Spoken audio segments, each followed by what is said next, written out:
دعا کرتے وقت انسان کو حمد و ثنا کے ساتھ آغاز کرنا چاہیے، یعنی اللہ سبحانہ وتعالیٰ کی تعریف کرنی چاہیے، نبی صلی اللہ علیہ وسلم پر درود شریف پڑھنا چاہیے، اور اس کے بعد اپنی عرض رکھنی چاہیے. تو جس دعا کے آگے پیچھے درود شریف پڑھ لیا جائے وہ دعا بھی قبول ہوتی ہے. فضالہ بن عبید رضی اللہ عنہ سے روایت ہے کہ ایک مرتبہ رسول اکرم صلی اللہ علیہ وسلم تشریف فرما تھے. ایک شخص آیا اور اس نے نماز پڑھی، پھر کہنے لگا اے اللہ مجھے بخش دے اور مجھ پر رحم کر. تو رسول اللہ صلی اللہ علیہ وسلم نے فرمایا اے نمازی تو نے جلدی کی، جب نماز پڑھ چکو تو بیٹھے رہو، اللہ کی اس طرح حمد و ثنا بیان کرو جیسا کہ اس کا حق ہے، پھر مجھ پر درود بھیجو، پھر اس سے دعا کرو. یعنی یہ دعا مانگنے کا ادب اور سلیقہ ہے. پھر اسی طرح یہ ہے کہ انسان کی دعاؤں کی قبولیت میں بعض اوقات اس کے گناہ حائل ہوتے ہیں، اور جب انسان استغفار کرتا ہے، توبہ کرتا ہے تو دروازے کھل جاتے ہیں. اسی لیے انسان جب دعا کرے تو اس کے ساتھ ساتھ اپنے رب سے توبہ اور استغفار کرے. پھر اسی طرح دعا کرنے کے ادب میں سے ایک چیز یہ بھی ہے کہ انسان جب دعا کرنا شروع کرے تو سب سے پہلے اپنے لیے دعا کرے، پھر اپنے قریبی لوگوں کے لیے دعا کرے، اور پھر تمام لوگوں کے لیے دعا کرے. کہ بعض اوقات ہم سمجھتے ہیں ہماری دعا قبول نہیں ہوئی، اور شیطان کا کام یہ ہوتا ہے کہ وہ بندے کے دل میں مایوسی پیدا کرے. جب بھی انسان کے دل میں ایسا خیال آئے کہ اس کی دعا قبول نہیں ہوئی تو اسے ہمیشہ یاد رکھنا چاہیے کہ رسول اللہ صلی اللہ علیہ وسلم نے قبولیت دعا کے مختلف قسمیں یا طریقے بتائے ہیں. ایک تو یہ کہ جو کچھ انسان مانگتا ہے اس کو وہ مل جائے، یا پھر یہ کہ وہ تو نہ ملے لیکن اس کے برعکس اس کے بدلے میں اس کی کسی مصیبت یا مشکل کو اس سے دور کر دیا جائے یا آنے سے روک دیا جائے. تیسری صورت یہ کہ دنیا میں تو انسان کو اس دعا کے صلے میں کچھ نہ ملے، لیکن قیامت کے دن وہ تمام دعائیں اس کے اعمال نامے میں شامل کر کے اسے ان کا بہترین بدلہ یا جزا دی جائے. ایسی صورت میں جو تیسری صورت ہے، اگرچہ دنیا کے اعتبار سے ایک مشکل صورتحال ہے، لیکن قیامت کے دن بندہ جب اپنی دعاؤں کا صلہ دیکھے گا، اس عبادت کی جزا پائے گا وہاں پر، تو اس وقت تمنا کرے گا کہ اے کاش دنیا میں میری کوئی دعا بھی قبول نہ ہوتی. لیکن دعا کی قبولیت کے لیے پھر کچھ شرائط ہیں. ایک بات تو یہ اس میں جو سب سے پہلے کہ انسان کا رزق حلال ہو، کیونکہ حرام کھانا انسان کی دعاؤں کی قبولیت میں رکاوٹ کا سبب ہوتا ہے.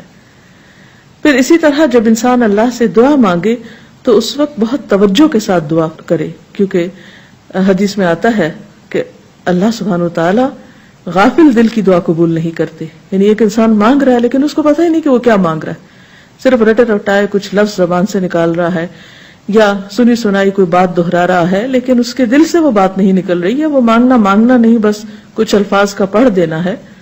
تو یہ طریقہ بھی درست نہیں. پھر اسی طرح ہم دیکھتے ہیں کہ دعا سے بڑھ کر کوئی چیز اللہ کے ہاں معزز نہیں. حدیث میں آتا ہے لیس شیء اکرم علی اللہ من الدعاء، کہ اللہ کے نزدیک دعا سے زیادہ عظمت والا کوئی عمل نہیں. ایک اور حدیث میں آتا ہے ولا يرد القضاء الا الدعاء ولا يزيد في العمر الا البر، کہ تقدیر کو دعا کے علاوہ کوئی چیز نہیں بدل سکتی. یعنی انسان کی جو تقدیر ہے، جو لکھی ہوئی ہے، اس میں تبدیلی دعا کی وجہ سے ہو سکتی ہے، کیونکہ اللہ تعالیٰ کے ہاتھ میں ہے سب کچھ. یمحو اللہ ما یشاء ویثبت، جو چاہتا ہے اللہ مٹا دیتا ہے اور جو چاہتا ہے ثابت کر دیتا ہے، لکھ دیتا ہے. تو بات یہ ہے کہ انسان کو ہمیشہ مانگتے رہنا چاہیے اور پورے جزم کے ساتھ، ارادے اور عزم کے ساتھ مانگنا چاہیے.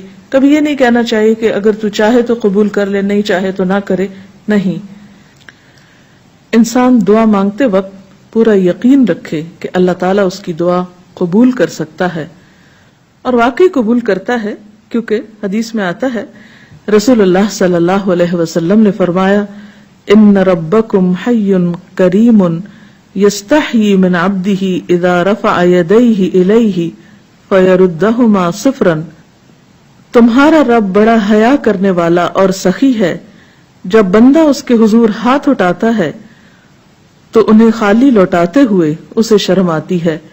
یعنی اللہ تعالیٰ جو مالک الملک ہے، تمام خزانے اس کے ہاتھ میں ہیں. وَلِلَّهِ خَزَائِنُ السَّمَاوَاتِ وَالْأَرْضِ، آسمان و زمین کے سارے خزانوں کی کنجیاں اس کے پاس ہیں، ان کا مالک وہ ہے. لہٰذا ایسا نہیں کہ کبھی انسان کی دعا قبول نہ ہو تو اس کا سبب یہ ہو خدا نخواستہ کہ وہ دینے پہ قادر نہیں، وہ دیتا ہے اور وہ خالی ہاتھ نہیں لوٹاتا بندے کو. بس صرف فرق یہ ہے کہ قبولیت کے کئی طریقے ہو سکتے ہیں، اور خاص طور پر اگر بندہ مانگتا نہیں ہے تو یہ چیز اس کو ناپسند ہے، اس پر وہ ناراض ہوتا ہے، کیونکہ اللہ بندے سے یہ چاہتا ہے کہ بندہ اپنے رب کا شکر ادا کرتا رہے، اس سے مانگتا رہے، کیونکہ اللہ نے بندوں کو اپنی عبادت کے لیے پیدا کیا ہے. اگر بندے سب نعمتیں اس سے پا کر اس سے بے نیاز ہو جائیں تو یہ چیز اللہ تعالیٰ کو پسند نہیں. خصوصیت کے ساتھ جیسے دعا کی قبولیت کے اوقات ہیں، مثلا آذان سن کر اس کا جواب دینے کے بعد دعا قبول ہوتی ہے. تہجد کے وقت کی یعنی رات کا آخری پہر جو ہوتا ہے اس وقت دعا قبول ہوتی ہے. پھر اسی طرح عبادات کے بعد جیسے نماز کے بعد، قرآن پاک پڑھنے کے بعد، پھر روزہ کھلنے کے وقت، اسی طرح حج عمرے کے جو مختلف مناسک ہیں ان کی ادائیگی کے دوران، کعبۃ اللہ پر پہلی نظر پڑتے ہوئے. اس کے بہت سے ایسے مواقع کتابوں میں آپ پڑھ سکتے ہیں کہ جس میں انسان کی دعا رد نہیں ہوتی، قبول کر لی جاتی ہے. تو اس میں اگر انسان تھوڑی دیر کے لیے ارادتاً یکسوئی اختیار کرے تو انشاءاللہ اس کو فائدہ ہوگا.